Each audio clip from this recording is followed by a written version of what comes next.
Nokia's story is one of the most talked about examples of how strategic weaknesses, if ignored, can bring down even the strongest brands. In this case study, we'll break down what went wrong, what weaknesses were overlooked or misunderstood, and what we can learn from Nokia's fall in the mobile phone market. At its peak in the early 2000s, Nokia was the global leader in mobile phones. Its market share was unmatched, its brand was trusted, and its devices were in the hands of hundreds of millions. So what happened? How did a dominant company lose its edge so quickly? The core issue was a failure to respond to change, a strategic weakness rooted in culture, decision-making, and structure. Nokia underestimated the rise of smartphones, particularly the importance of software ecosystems. While companies like Apple and Google invested in user experience and app development, Nokia stayed focused on hardware.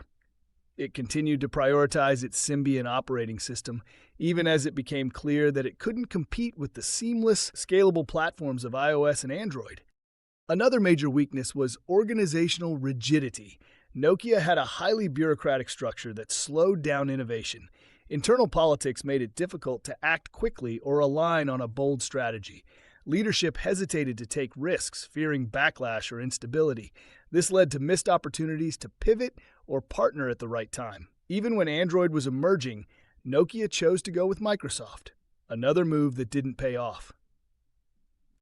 There was also a cultural issue at play. Former employees have spoken about a climate of fear where bad news wasn't shared and dissenting voices were silenced. That kind of culture limits learning. It stops the flow of honest feedback, which is essential for spotting weaknesses before they become existential threats. Nokia's strengths, strong distribution, reliable manufacturing, a trusted brand, were real. But the company failed to adapt them to the new market reality. Their hardware excellence couldn't compensate for the fact that users were increasingly choosing phones for their software experience. And once Apple introduced the iPhone, the game changed.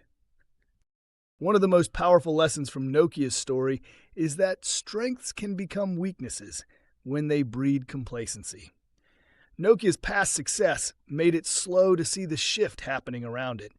And when a company becomes attached to how things have always worked, it can struggle to embrace what comes next. Could Nokia have survived? Possibly, if it had confronted its strategic weaknesses earlier. If it had embraced platform thinking, overhauled its culture, or even opened up to partnerships sooner, its story might have been different. Today, Nokia still exists as a technology company, but it no longer leads the mobile space it once defined. In your own SWOT analysis, remember this: your biggest threats often come from your blind spots. Strengths are important, but without self-awareness and agility, they're not enough. Always ask, where are we vulnerable? What's changing in the world around us? Are we brave enough to confront our own limitations before the market forces us to? Nokia's case is a cautionary tale, but also a guide. Spot your weaknesses early, challenge your assumptions, and be willing to evolve, even when you're on top.